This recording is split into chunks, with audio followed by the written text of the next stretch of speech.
Добро пожаловать в самый обычный лес.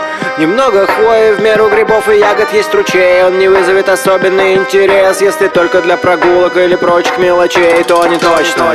Ведь люди здесь нечастые гости, дороги еле намечены где-то среди болот. Буксует машина, кусты и мальцы царапают словно гвозди. Хмурые дачники мчат обратно к себе в огород. Тем временем тут свои законы у зверей, птиц и рыбок. В пищевой цепочке нет места для аномалий. Флора и фауна функционируют без ошибок. Много лет ревут медведи, волки воют и так далее. Никто не ждал беды, ибо не было слова беда. Не было языка как такового, инстинкты одни. Но вот однажды произошла, казалось бы, ерунда. Появились они, слова-паразиты.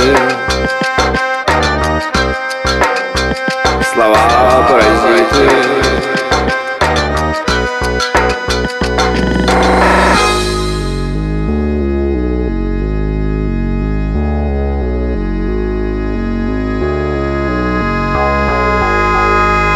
Ты под гипнозом и не пытайся пошевелиться, не смей. Не отводи глаза, когда перед тобой змей. Так-то лучше. Не мечтай о побеге, брось искуситель. Если что, искусают тебя насквозь. Я такой сею ужасы, весь лес погружаю во мрак. И так мое шипение, это условный знак. Сейчас возьму и проглочу тебя, выплюну только пух.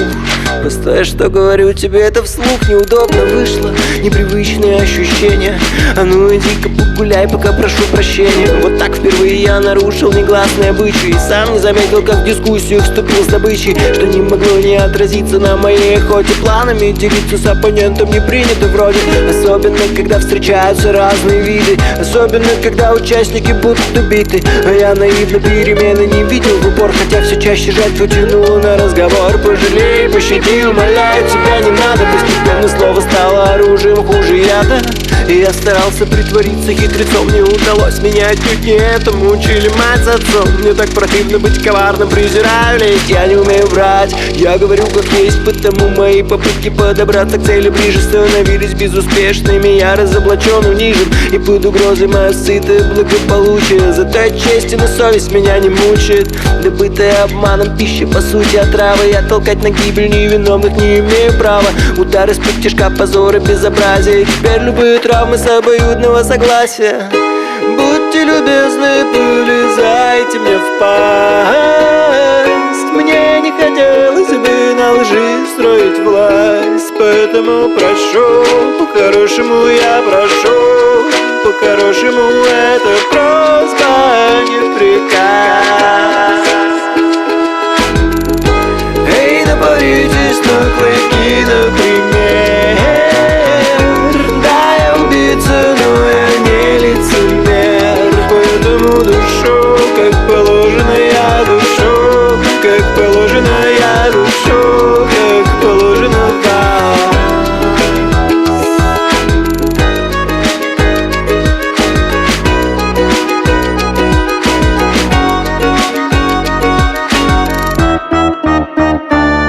То есть буквально как паразиты эти слова завелись у всех. Какой-то сказочный синдром вся чаще пришла в движение. Как бы общий язык возник невероятный. Смех и грех сперва отдельные слова, позже целые предложения. Посыпались отовсюду шум, гам, суета. Тропа на водопой гудит, как оживленная улица. Волк собирался отужинать мышью, но та обходительно и мило убедила его одуматься. И волк стал есть траву лишь потому, что трава молчит. Затеяли спор бобры, пока плотина давала течь. Устроила белка бунт, она кричит, орех горчит. В общем, не довела до добра, это ваша родная речь. Однако звери вошли во вкус, представьте, даже не мой карась со дна отпускал свои сальные шуточки пузырями. Пути назад уже не было, революция началась, судить сами.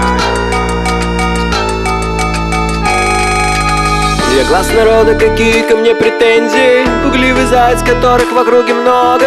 Жизненный путь — это своего рода дорога. И в моем случае это шоссе поэзии. Довольно в панике прятаться в лопухи.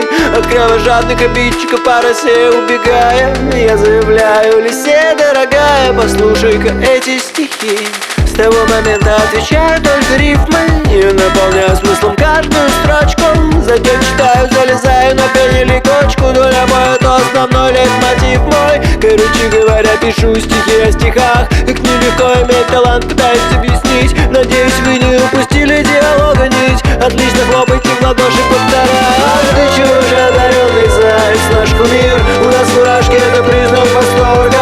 Для вас трибунами будет вот эта горка. Куда же вы, я вам пытаюсь думаете обо мне? Необходима конструктивная критика. Какие черствые вы все, посмотрите-ка. И равнодушные аж холодок по спине.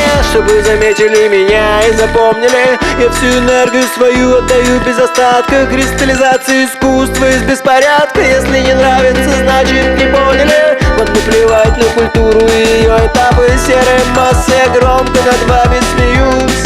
Но неужели я славы добьюсь, лишь наложив на себя свои лапы? Эпитеты, метафоры нужны любому зверю. Я в это свято верю. И через несколько дней правители, диктаторы вдруг осознают потерю. И вы решите открыть в норе моей музей.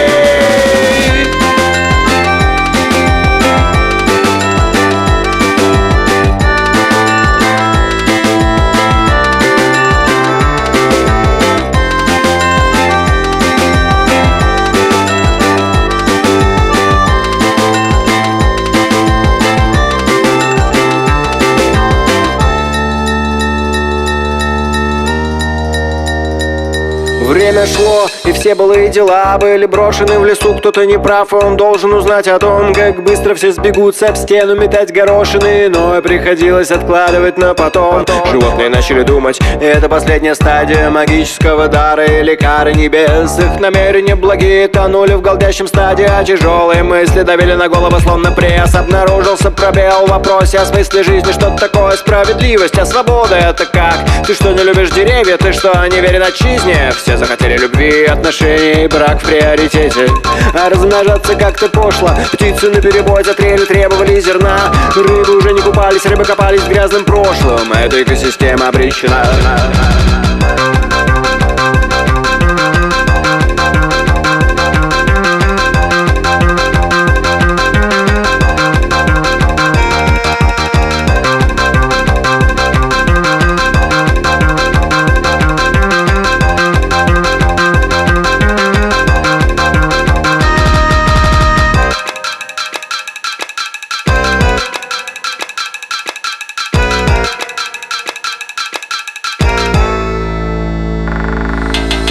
Неприятно познакомиться, я жилось. Без этой глупой болтовни мне неплохо жилось. Я был в гармонии с собой, от копыт врагов бродил везде один, не различая друзей и врагов. Мне нечего делить с другими жителями леса. Чем больше слов, тем меньше все они имеют веса. Так что молчание даже дороже золота. Но для контакта тут больше не ищут повода. Когда прорезался мой голос наравне со всеми, понял я, что лосю вовсе нечего сказать по теме. Я обыватель, мне бы только поспать и покушать. Но все решили, раз молчу, значит умею слушать. И прервало сплетни, новости, моды, погода. Нигде не скрыться от назойливого хоровода. Что за абсурд вы несете, что с вами такое? Я вас не звал, идите прочь, оставьте в покое. Не сомневаюсь, все вы личности высшего сорта. Это не причина для вторжения в зону комфорта. Знали бы вы, как ваши жалобы мне надоели. Это я размышляю про себя, а на деле многозначительно киваю на любую фразу. И в их глазах я идеальный собеседник сразу. Всего-то надо никогда не спорить с говорящим, и он почувствует себя ученым настоящим. Всецело возомнит себя оратором и гением, пренебрегая этикетом и моим терпением. Я смирился не вернуть тишину и уют.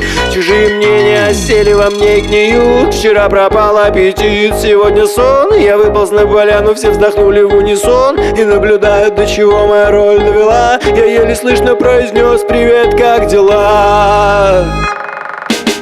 Ваши проблемы не волнуют меня, а я страдаю, никого не виня. Я деликатно маскирую раздражение. Наши отношения только из уважения. Каждому нужно внимание, нужен шанс. Но в расстановке сил перекос, дисбаланс. Куда деваться, если я в оккупации у вашей тонкой душевной организации?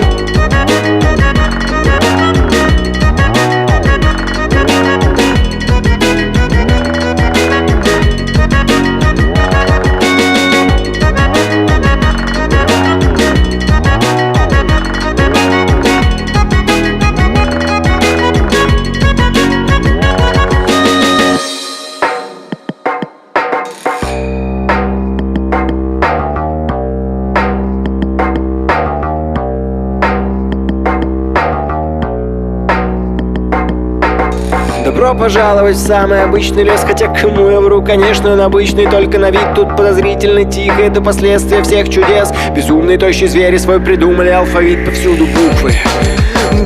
Буквы, эти буквы когтями нацарапаны на горе. Зрелище то еще, если вы с корзиной клюквы окажетесь в этой неописуемой дыре. Окаменеете, удивитесь, по крайней мере. Впрочем, незачем намеки, пора раскрывать интригу. Прямо на обломках великой лесной империи грызуны и хищники свою написали книгу и пропали. Как только все расставили точки, стволы от корней до макушек, как исписанные листы. Внизу валяются шкуры, бесполезные оболочки. Авторы высказались, теперь они пусты.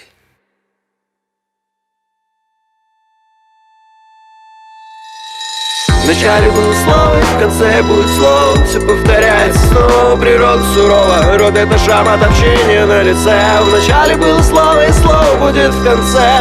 Вначале было слово, и в конце будет слово. Все повторяется снова, природа сурова. Род — это шахмат общения на лице. Вначале было слово, и слово будет в конце. Вначале было слово, и в конце будет слово. Все повторяется снова, природа сурова. Род — это шахмат общения на лице. Вначале было слово, и слово будет в конце. Вначале было слово, и в конце будет слово. Все повторяется снова, природа сурова. Род — это шахмат общения на лице. Вначале было слово, и слово будет в конце.